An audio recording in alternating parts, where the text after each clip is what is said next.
For our presentation, we as a group chose to discuss Yuri Bronfenbrenner's ecological theory of development.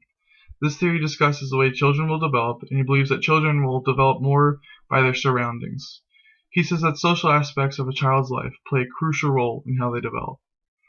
His theory is made up of 5 different levels, starting with the microsystem, then the mesosystem, then the exosystem, then the macrosystem, and finally ending with the chronosystem. He believes the most important of these levels is a microsystem, and then they get less influential as the list goes down, and the chronosystem is the least important.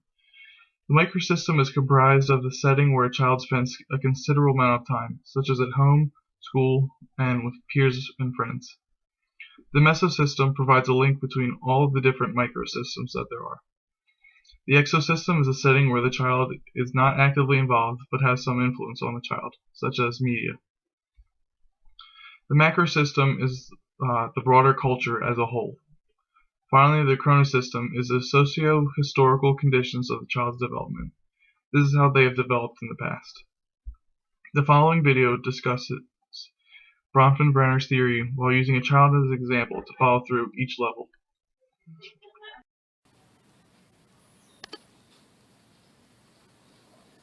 How is a child's development affected by their social relationships and the world around them? Ecological systems theory provides one approach to answering this question. The ecological systems theory was developed by Yuri Bronfenbrenner. Bronfenbrenner believed that a person's development was affected by everything in their surrounding environment.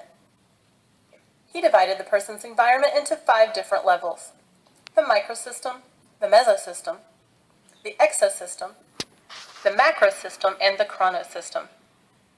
In this lesson, you will learn about these different environmental levels by meeting 5-year-old Alex and examining the influences in his life.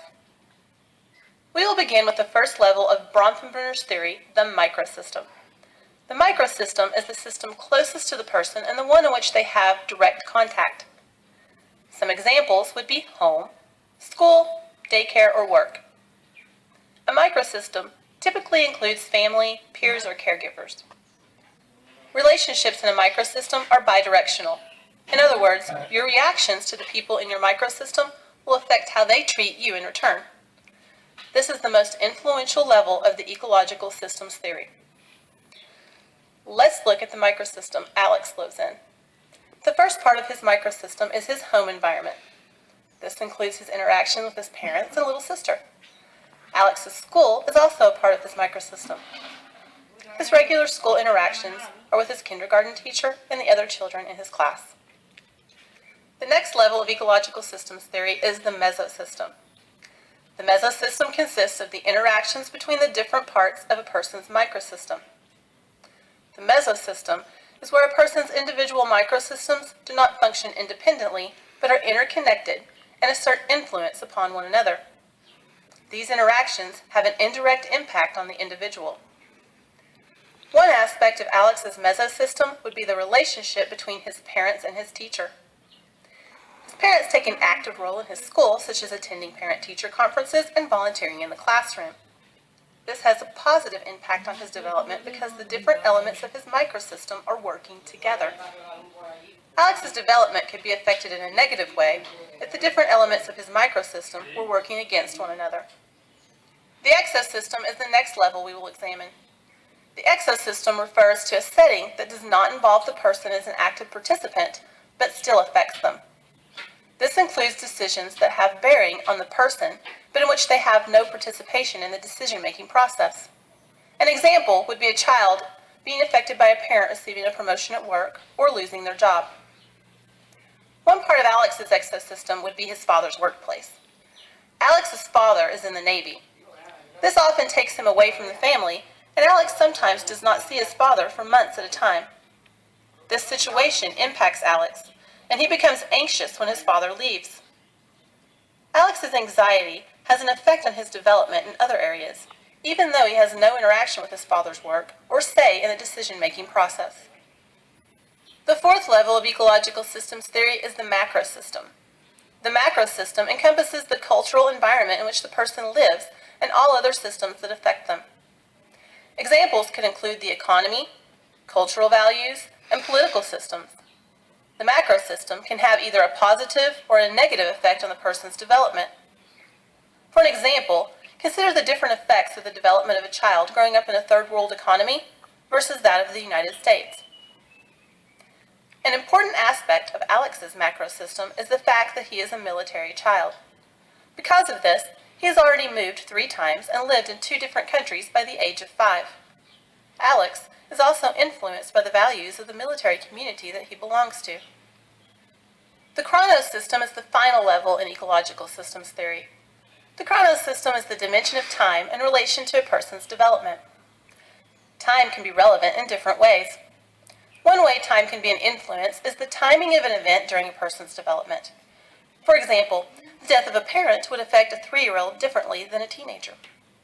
Time can also be an influence because of historical events or conditions that exist during a person's life. An example would be the effects of growing up during the Great Depression or during World War II. Technology is one important part of Alex's Chronos system. Alex has grown up using a computer and playing video games. He even received his own iPad as a Christmas present. This could have a developmental impact on his learning style and social skills.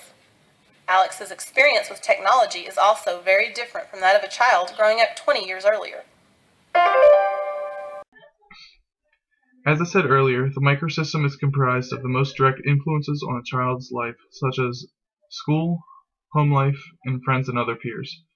This is a bidirectional relationship because how the child reacts to each situation affects the situation.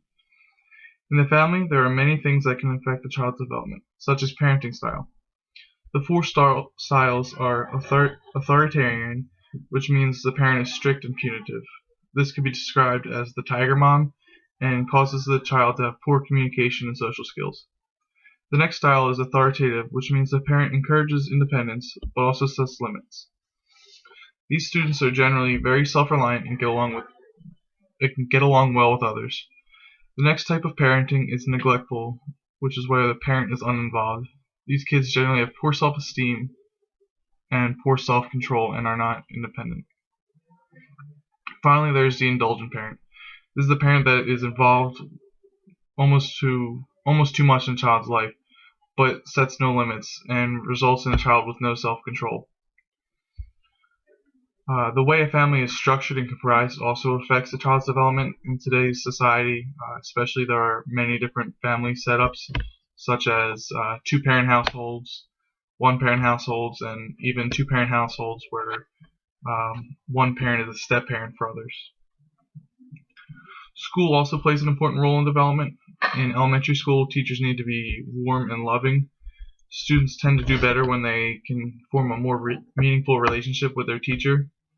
And students tend to learn only out of fear if they have a meaner and stricter teacher, which will affect how they will learn and how they want to learn in the future. In middle school, teachers need to keep in mind that students are going through many physical changes in their body, aka puberty. A bigger middle school harms the child. The transition from elementary to middle school can have a huge impact on a child's life, as elementary schools are very small and very close-knit communities, but you get into middle school and it becomes a lot bigger and a lot more impersonal. High schools also need to be improved. Students need help outside of the classroom in order to succeed. This can be seen in tutoring programs or even just seeing a school counselor. A lot of times, if they don't get this help, they'll be a lot more likely to drop out of high school altogether. Another problem with our high schools is we have very low standards for students, which just gives way for students to barely make it by or slipping through the cracks. Sometimes teachers will just pass a student along just because they don't want to have to deal with them anymore. That doesn't help our student out at all. Finally, friends and peers also play an important role in a child's development. Social status is one of the most important influences. Popular children are well liked and have many friends. These children are happy, like themselves, and have a lot of self-confidence. Neglected children generally do not have many friends, but aren't really neglected by their peers. They're kind of just like ghosts in the background. Then there's rejected students who have little friends and they're also disliked by their peers. These children generally have problems with adjustment in any stage of their life. Finally, there's controversial children. These are children that are liked by a lot of kids, but also disliked by many. Friendship also plays a huge role in education. Students who have friends in their classrooms tend to do better, and they tend to like their classes a little bit more. I know I can personally attest to that. Finally, friends' GPAs can also predict a child's likelihood in delinquency. Generally, students with lower GPAs tend to be more prone for delinquent behavior, and this can cause their friends to do the same. Mesosystem. This is the point in which two microsystems merge. Examples are the connection between family experiences and school experiences, or between family and peers. It is the transition between two microsystems, such as home and school, or school and a friend's house. Children must adapt when switching between microsystems, and as they transition, they must learn how to alter their mannerisms and customs to suit their new environment. To put mesosystems in simpler terms, it is the moment when worlds collide. Mesosystems have the potential to cause stress for a child. When two microsystems come together, it puts the child in a situation where they feel they must play two roles at once. An example is at a graduation party where you are hanging out with your friends and family at once. What role do you play? How do you act? Children get to see their microsystems in a new light when dealing with a mesosystem. For example, if they are at a doctor's office, they see their doctor as the guy who gives shots and wears a big white coat. But if they see their doctor at a barbecue, having fun, or at a supermarket shopping for groceries, it teaches them that there is more to the doctor than just what he does at work. He is a normal human being whose life is more than what he does as a doctor.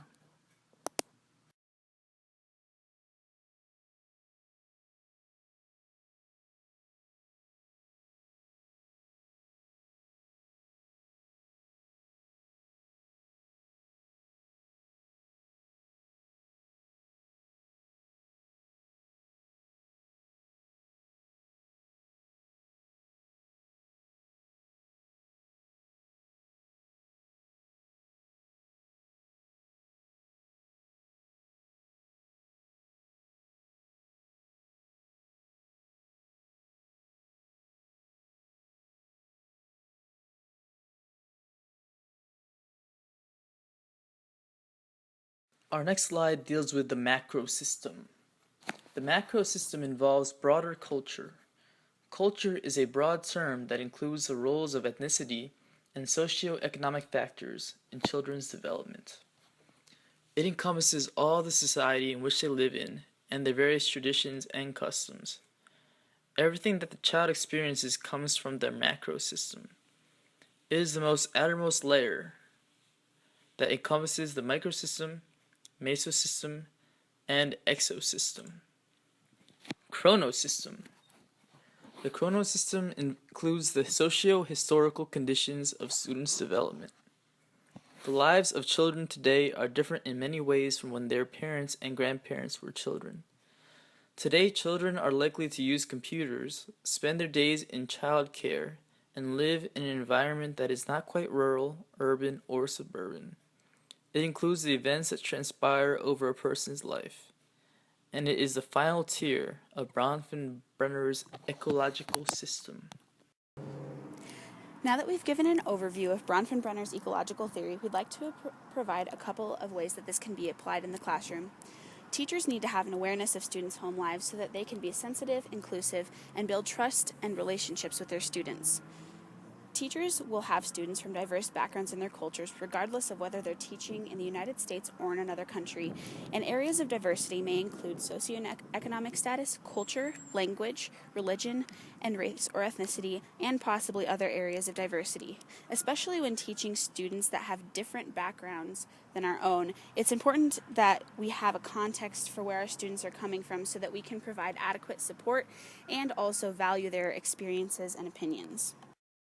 It is important that teachers recognize that school is only one of the many microsystems that students have in their lives. Students may have significant responsibilities outside of school, such as caring for siblings, working, or having other responsibilities in their families that may take precedence over schoolwork.